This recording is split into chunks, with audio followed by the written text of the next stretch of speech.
Good morning everyone, কেমন আছো তোমরা সকলে? আশা করি তোমরা সকলে ভালো আছো। আজ একটা নতুন ব্লগে সকলকে স্বাগত জানাই। এখন বাজে ভোর 5:30। আমরা এই বেরোচ্ছি পুরুলিয়ার উদ্দেশ্যে।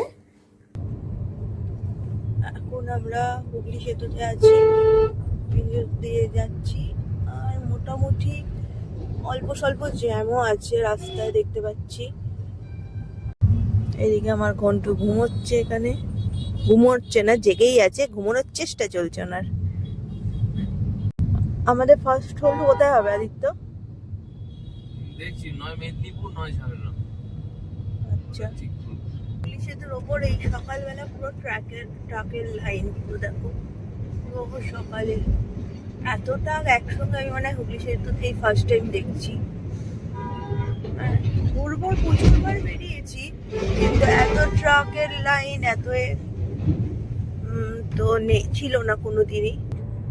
আমরা সাঁতরাগাছি ফ্লাইওভার ধরে যেতে পারছি না, ওটা পুরোপুরি বন্ধ দেখাচ্ছে গুগল ম্যাপে। এখন আমরা আন্দুল রুট হয়ে যাচ্ছি, আন্দুল রুট হয়ে ঝাড়গ্রাম হয়ে বেলপাহাড়ি বান্দুয়া হয়ে তারপর আমরা অযোধ্যা হিলসে পৌঁছাবো। চলো সঙ্গে থাকো, আমাদের যাত্রা শুভ হোক। আন্দুল রোডের রাস্তাটা দিয়ে কিন্তু অনেক তাড়াতাড়ি উঠে গেলাম আমরা। যদি সাঁতরাগাছি হয়ে আসতাম যতটা সময় লাগতো অনেকটাই কম সময় লাগতো। এবার থেকে এই রাস্তাটাই প্রেফার করবো। এখন এসে পৌঁছে গেছি ধুলাগড় টোল প্লাজাতে। কোলাঘাট থেকে একটু এগিয়ে আমরা দাঁড়ালাম ব্রেকফাস্ট করতে। এই হোটেলটার নাম আমি পরে বলছি, দেখিনি, জাস্ট দাঁড়িয়ে পড়েছিলাম কারণ মামপুর একটু শরীর খারাপ করছিল। একটুখানি ভমিটিংয়ের ওর একটুখানি প্রবলেম হয় লং ড্রাইভে গেলে, আর সেটাই হচ্ছে। তো আমরা দাঁড়িয়ে পড়েছি একটা জায়গায়, এখানে আমরা ব্রেকফাস্ট করবো। এটা ওষুধ খাইয়ে দিয়েছে, ওকেও ব্রেকফাস্ট করিয়ে নেবো। মানে আমার আছে আলুর পরোটা, এখানে আদিত্য নিয়েছে ডিম টোস্ট, আর মামপুও ডিম টোস্ট খাচ্ছে।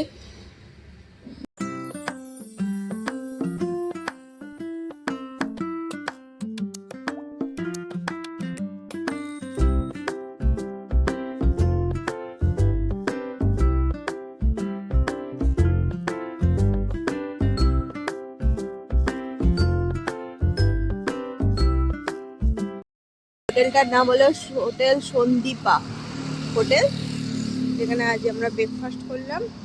এবার চলো আবার রওনা দিই।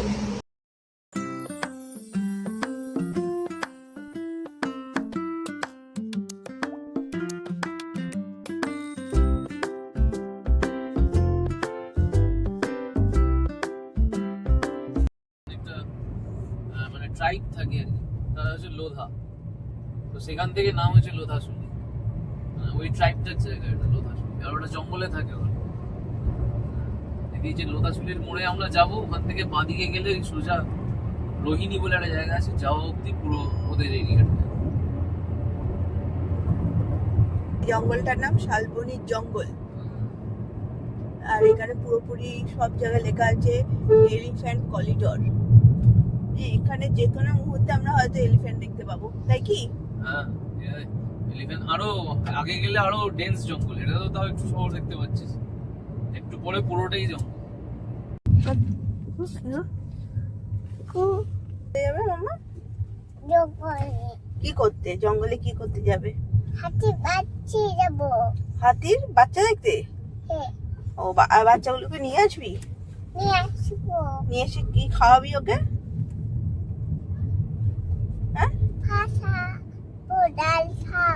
ও ঘাস খাওয়াবি, ডাল খাওয়াবি? আচ্ছা।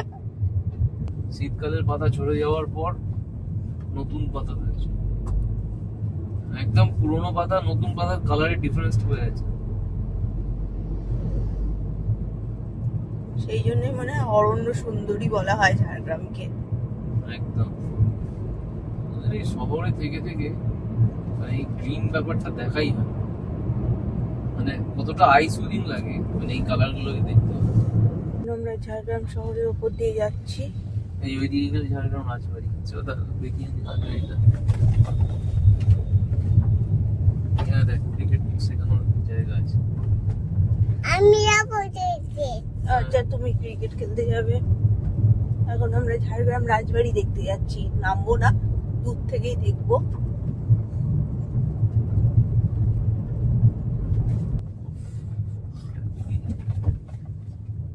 এটা ঝাড়গ্রাম রাজবাড়ি।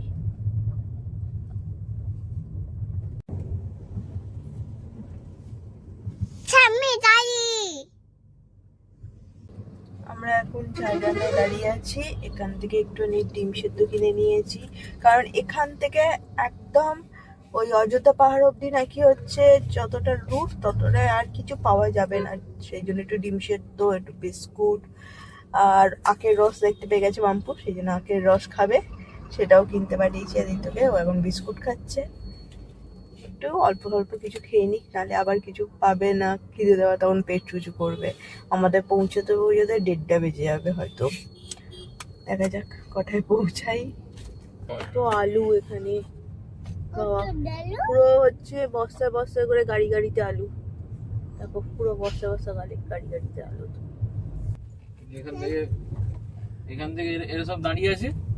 এখান থেকে সব ওই আইসেতে যাবে। এখানে কি আলু চাষ হয়? পর পর পুরো গাড়ি আছে। এটা আলুর মানে পাইকারি মার্কেট আছে। ওই মহাজনরা আসবে কিনবে। আমরা এখন ঝাড়গ্রাম ছেড়ে দিয়ে বেলপাহাড়ের দিকে যাচ্ছি। আমরা ঢুকে বললাম বেলপাহাড়িতে। বেলপাহাড়িতে পাহাড় আছে? হ্যাঁ, সামনে গেলে একটু মানে দেখা যাবে, মানে মালভূমি যেরকম পাহাড় হয়, মানে এরকম আমরা এরকম ডিপ্রেশনে নামবো, আবার অ্যাসেন্ডিং গ্রেডিয়েন্টে উঠবো, ডিসেন্ডিং গ্রেডিয়েন্টে নামবো, এটাও হতে থাকবে। আঁকা বাঁকা রাস্তা আর কি, জঙ্গলের মাঝে। হাতি কখন দেখতে পাবো? হ্যাঁ, একদমই না, মানে ভাব যাতে হাতি না দেখতে পাই। আমি ভাবছি হাতি যেন দেখতে পাই।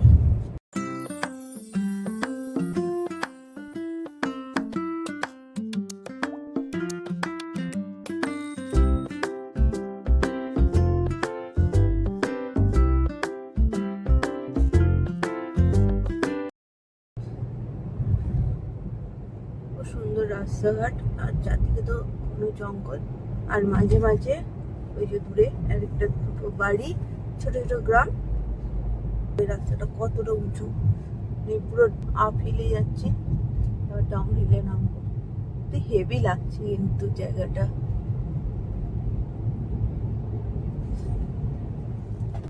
আমরা এখন ঝাড়খণ্ডের মধ্যে দিয়ে যাচ্ছি, কিছুটা পথ, এই 50 কিলোমিটার না? হ্যাঁ, এটা 50-60 কিলোমিটার মতো ঝাড়খণ্ড দিয়ে যাবো। মানে বেঙ্গলের জুরিডিকশন সেখানে শেষ হয়ে গেল। এখান থেকে ঝাড়খণ্ড স্টার্ট। ঝাড়খণ্ড হয়ে আবার পুরুলিয়া ঢুকবো, মানে আবার বেঙ্গলে ঢুকে যাবো 50 কিলোমিটার পর। সামনে অযোধ্যা পাহাড়, আর সামনেই দেখো পুরো পলাশ ফুল, রেড পলাশ, আর কি সুন্দর লাগছে অযোধ্যা পাহাড়। এই দেখেন,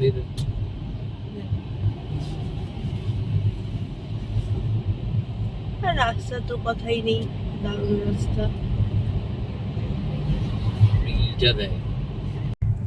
আমরা এটা কি রাস্তা দিয়ে যাচ্ছি ভাই? গুগল ম্যাপ আমাদের ভুলভাল রাস্তা দেখিয়ে দিয়ে দিয়েছিল। আমরা একটা অন্য রাস্তা দিয়ে চলে যাচ্ছিলাম, তারপরে একটা গাড়িকে জিজ্ঞেস করতে, সে বলে আমাদের পেছন পেছন আসতে, এখন আমরা এই রাস্তায় উঠলাম। গুগল ম্যাপের ওপর সবসময় ভরসা করতে নেই, এর দ্বারা বোঝা যায়।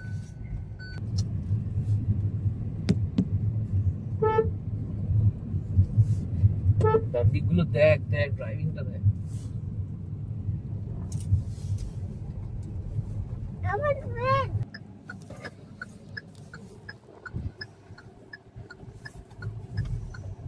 আমাদের আজকের এবং কালকের দুদিনের জন্য বাসস্থান লাভেলা রিসর্ট অ্যান্ড হোটেল। রিসর্টে ঢুকেই আগে লাঞ্চ করার জন্য চলে এলাম। হোটেলে ঢোকার আগেই ওনাদের ফোন করেই জানিয়ে দিয়েছিলাম লাঞ্চ রেডি রাখতে। আমরা আজকে নিয়েছিলাম চিকেন থালি, আর মাম্পুর জন্য আলাদা করে মাছ ভাজাও নিয়েছিলাম। আমাদের হোটেলে ঢুকতে ঢুকতে অলরেডি 2 বেজে গেছে, খিদেও প্রচুর পেয়ে গেছে। চলো আগে খাওয়া দাওয়া করা যাক। আমরা এই হোটেল বা রিসর্টটা বুকিং করেছিলাম মেক মাই ট্রিপ থেকে। প্রচুর ইউটিউবারদের ভিডিও দেখেছি এই রিসর্টটা নিয়ে, তারা সবাই ভালো রেটিংই দিয়েছে এই হোটেলটাকে। রিসর্টটা দেখতে বেশ ভালো, প্রচুর বড় জায়গা নিয়ে রয়েছে এই রিসর্টটা, খুব খোলামেলা। আর এখানে একটা বড় ডাইনিং রুম রয়েছে, আর রয়েছে অনেকগুলো মাঠ কটেজ আর টেন্টের ব্যবস্থা। রিসর্টটা পুরো সবুজে ঘেরা, দেখতে খুবই অসাধারণ লাগছে। আমরা এগিয়ে চললাম আমাদের কটেজের দিকে। লাভেলা এই রিসর্টটা রয়েছে অযোধ্যা পাহাড়ের টপে। এই রিসর্টে গাড়ি পার্কিংয়েরও সুব্যবস্থা রয়েছে।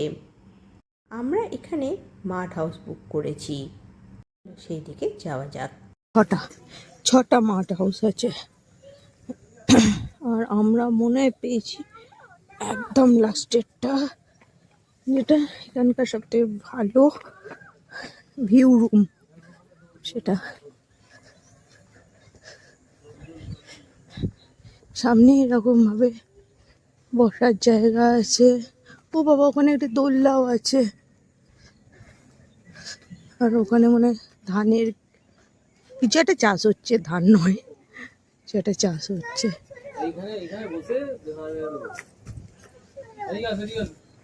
আর এইদিকে টেন্ট গুলো আছে, মানে এইখান থেকে যা দেখতে পাচ্ছি ওই 5টা টেন্ট আছে। আর এখানে মাড হাউস আছে 6খানা। আর এইখানে খুব সুন্দর একটা গার্ডেন টাইপের আছে, এখানে ফটো তোলা যাবে খুব সুন্দর। আর এখানে দোলনা আছে বাচ্চাদের খেলার মতন, আর ওখানে সিটিং এরিয়া আছে ওই সাইডটা। তারা তোমাদের দেখাচ্ছি, দাঁড়ো মা, ওই যে ওই দিকটা সিটিং এরিয়া আছে। আর এই সামনে পুরো ক্ষেত, যা দেখতে অসাধারণ লাগছে। মানে এখান থেকে এই ভিউটা হেভি লাগছে। আমাদের রুম নাম্বার হচ্ছে 306 রুম।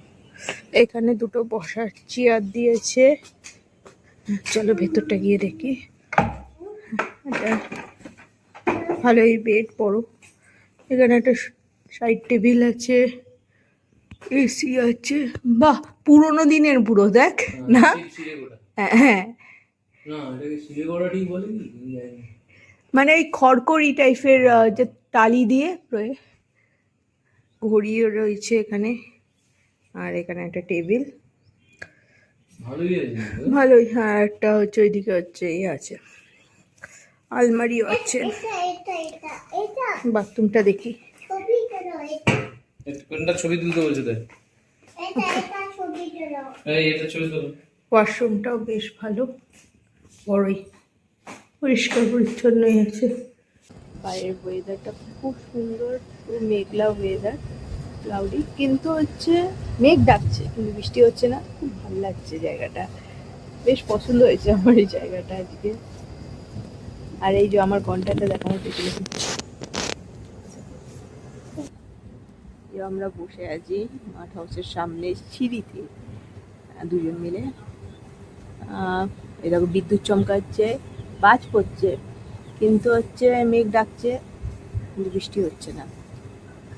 ভালো ওয়েদারটা, কিন্তু একটুখানি ক্লাউডি, কিন্তু ভালো লাগছে। মনে হচ্ছে বৃষ্টি হবে, 1-2 পশলা বৃষ্টি হবার চান্স আছে।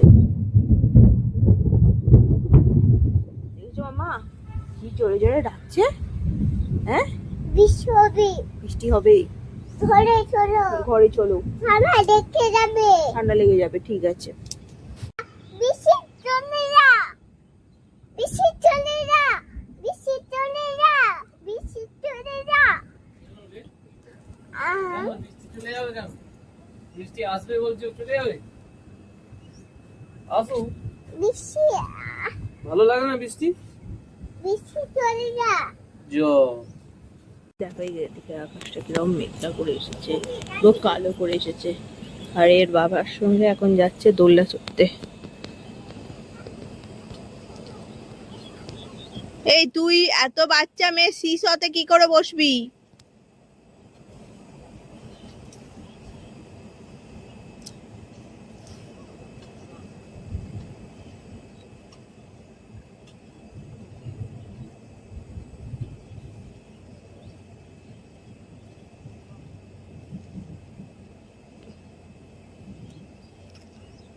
আদিত্য, নিয়ে চলে আয়, নিয়ে চলে আয়, বিদ্যুৎ চমকাচ্ছে, নিয়ে চলে আয়।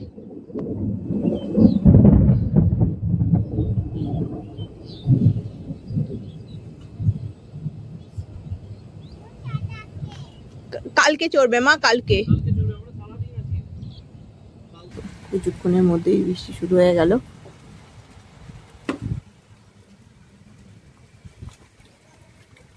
পুরো বৃষ্টি পড়ছে আর ওয়েদারটা কিরকম হয়ে গেল। কি ঝড়ে ঝড় উঠেছিল, সঙ্গে সঙ্গে আমরা ঘরে পালিয়ে গেছিলাম। এখন একটু ঝড়টা কমতে, একটু বৃষ্টিটা কমতে আবার বেরিয়েছি।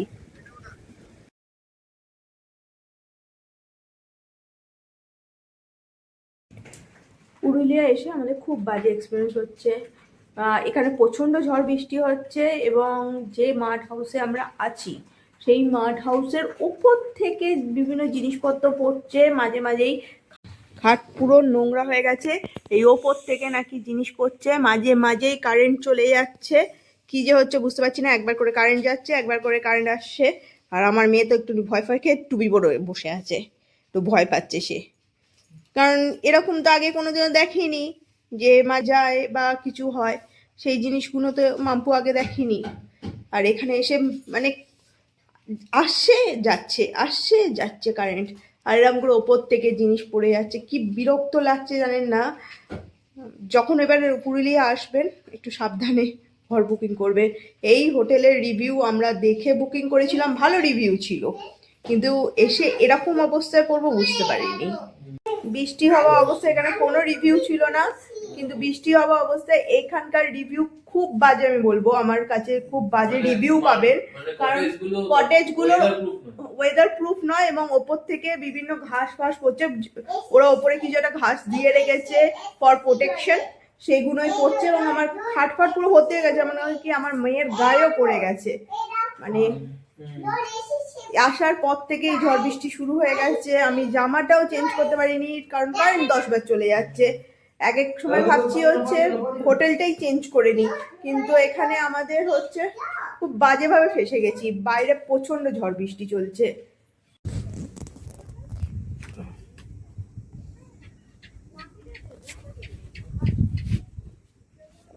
আমরা এখানে বাইরে দাঁড়িয়ে আছি, আর এই যে মিস্ত্রি পাঠিয়েছে হোটেল থেকে, আর এই যে এতক্ষণ লাইট ছিল না, এবার লাইট এলো। ঘর নোংরা হয়ে যাচ্ছে এই কমপ্লেন করাতে ওনারা লোক পাঠিয়েছেন ঘরটাকে পরিষ্কার করার জন্য, কিন্তু কতবার করবেন? আমার অলরেডি 2বার খাট পরিষ্কার করা হয়ে গেছে, তাও নোংরা ভর্তি হয়ে যাচ্ছে ঘরে। আমরা এখন যাচ্ছি বাইরে হোটেল খুঁজতে, কারণ এর অবস্থা এতটাই খারাপ। মাঝে মাঝে লাইট আসছে নিচে, মানে যখন তখন চলে যাচ্ছে, আর ওপর থেকে তো ঝুরঝুরে করে পড়েই যাচ্ছে। তো আমরা এখন যাচ্ছি সামনে কোনো হোটেল যদি ভালো থাকে তো সেখানে দেখতে, আর সেখানেই কাটাবো, কারণ আমার এখানে সেফ মনে হচ্ছে না। এখন বাজে 7:20, এদিকে বৃষ্টি পড়ছে। ওই হোটেলের একদম রুমের অবস্থা খুব খারাপ, একদম ওপর থেকে জিনিসপত্র পড়ছে। সেই জন্য আমরা এখন নতুন হোটেল খুঁজতে বেরিয়েছি। হ্যাঁ, জিনিসপত্র ওখানে আছে, আদিত্য এসে হয়তো নিয়ে যাবে। দেখি কি পাওয়া যায়, কিছু কি পাওয়া যায় নাকি ভালো একটা রুম হোটেলের, দেখা যাক। এখন এসেছি আমরা স্যাফরন ভ্যালি হোটেলে। আদিত্য গেছে জিজ্ঞেস করতে কি প্রাইস আছে, আদৌ রুম খালি আছে কিনা সেসব জানতে গেছে স্যাফরন ভ্যালিতে। হোটেলটা বেশ ভালো, দেখা যাক রুম পাওয়া যায় কিনা, কি দাম নেয়। আগের যে হোটেলটা আমাদের 4,000 টাকা করে ভাড়া পড়েছে, রুম নেই, রুম নেই। আমরা এলাম হোটেল পলাশ ব্লসমে, এখানে রুম পাওয়া গেছে।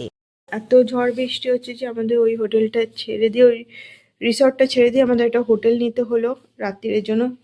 বিরাট বড় একটা বেড পেয়েছি, যেখানে 3 জন না 4 জন শুতে পারবো। এখানে টিভি আছে, এখানে এসি আছে, খুব সুন্দরভাবে সাজানো। হোটেলটা বেশ বড় রুম, আর বাথরুমটাও দেখাই, বাথরুমটাও খুব পরিষ্কার পরিচ্ছন্ন। অবশ্য এখানে হচ্ছে চানের জায়গা আছে, অবশ্য। আর ওই সাইডে হচ্ছে ফ্যান আছে, পরিষ্কার পরিচ্ছন্ন বাথরুম পেয়েছি। আর শেষমেশ একটা ভালো মাথা গোজার ঠাই পাওয়া গেল। শরীর প্রচণ্ড ক্লান্ত, এবার একটু খাওয়া দাওয়া করে ঘুমানো যাক। আজকের এই ভিডিওটা এখানেই শেষ করলাম। Tata, by.